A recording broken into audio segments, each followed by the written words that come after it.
Estamos de regreso y continuamos en política ambiental. A ver, Daniel Vázquez, ¿cómo le hacemos para que la reforma nos permita financiar el desarrollo del país? Es imposible pensar en una reforma energética que no vaya asociada a una reforma fiscal. Finalmente, el grueso de los recursos públicos de México provienen de la explotación de nuestros hidrocarburos, pero que también nos permita pensar en el futuro. Mira, yo pienso que históricamente la dependencia de México del petróleo de manera fiscal nos ha llevado a una situación en la que es terrible, porque si vemos que México no va a poder explotar los pozos profundos, las aguas profundas, y eso es la dependencia, prácticamente es el primer ingreso de México, el petróleo, entonces, ¿qué nos queda? Nos queda lo que se está proponiendo, una asociación, unas alianzas estratégicas con otros países, con otras empresas que ya tienen esa experiencia. México no puede, como algunos piensan, cerrarse en su estado actual, porque finalmente eso no nos va a llevar a ningún camino. Ya lo acaban de decir claramente, si México, el explotar y el aliarse con otras empresas, nos va a permitir un desarrollo. ¿Pero qué es lo que va a pasar? Que el petróleo finalmente se va a agotar. Lo que nos dijeron ahorita, o sea, ahorita en este tiempo, estamos viendo que nos quedan 10, 15 años, a lo mejor de una explotación más o menos rentable. ¿Qué nos quedan? Las fuentes renovables, las fuentes sustentables como es la energía solar. Y es ahí en donde nosotros queremos llevar un poquito la discusión y el debate.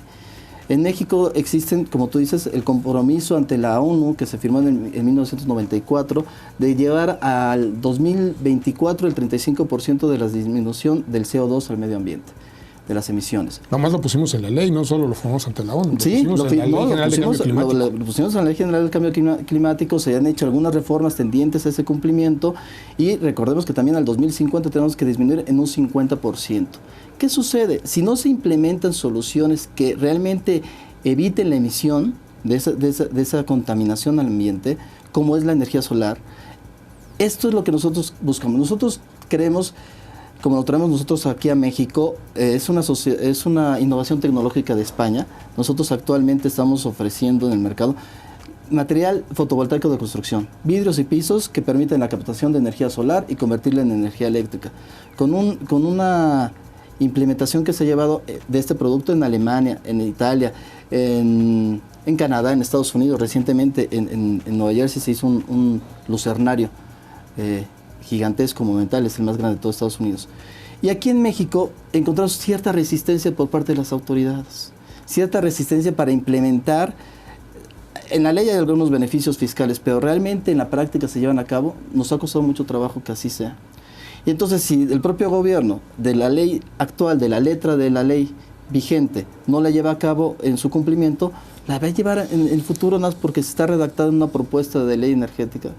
Yo creo que realmente el compromiso debe ser serio, lejos del discurso. Y a mí me gustaría opinar un poco respecto de la idea del gobierno federal de traer a la vida política actual la figura del general Lázaro Cárdenas. A mí me parece un desacierto.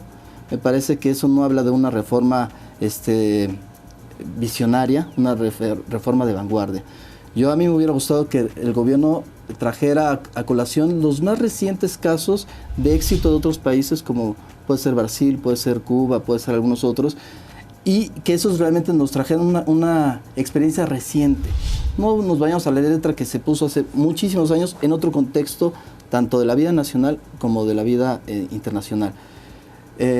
Una de las razones realmente de la expropiación petrolera fue que las compañías extranjeras no estaban haciendo caso de las resoluciones de la Suprema Corte de Justicia de la Nación. Estaban retando al Estado mexicano, estaban incumpliendo. Y de ahí el gobierno dijo, ¿sabes qué? Es por ello que realmente el fondo de la expropiación es eso. La causa de la expropiación petrolera es las compañías se negaban a reconocer los derechos laborales de los trabajadores después de una sentencia de la Suprema Corte de Justicia de la Nación.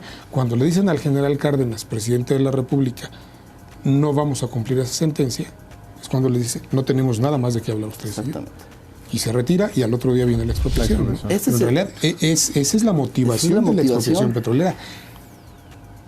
Retaste al Estado, retaste el marco jurídico del Estado. y te atreviste a decirle, no voy a cumplir con tu ley. Te negaste a cumplir con las resoluciones firmes de la Corte. Así es. Y ante esa negativa, que solamente habla de una sobreposición del Estado mexicano, te quieres sobreponer a mis decisiones, te vas. A ver, usted vaya a Estados Unidos y dígale al policía, no te voy a hacer caso, a ver qué le pasa, ¿no? No lo van a expropiar, pero sí le van a hacer otra cosa, se lo garantizo, ¿no? Claro. Y en cualquier estado que se precie de ser serio, habría una consecuencia ante un reto así, ¿no? Exactamente. Esa decisión se tomó en ese momento histórico y por esa razón, sin embargo, se tergiversó durante toda esta historia siguiente de los años por los libros de texto gratuitos, o sea, por eso que nos enseñaron en las escuelas. Bueno, lo que pasa es que se hizo una construcción ideológica, ¿sí?, alrededor del petróleo, que bueno, puede tener mito, pero también, por otro lado, pues ayudó a la construcción de la unidad nacional, ¿eh? No hay que perder de vista eso, ¿no? O sea, yo no sé cuánto sea de mito, cuánto sea de verdad, pero el petróleo es parte de la identidad nacional en México. No voy a decir si fue desacierto o no fue desacierto, se me hizo extraño esto de traer el discurso y la figura del general Cárdenas, porque además salió el otro Cárdenas vivo y se reposicionó de inmediato, y va a ser complicado que pongan a debatir al papá muerto con el hijo vivo. Sí.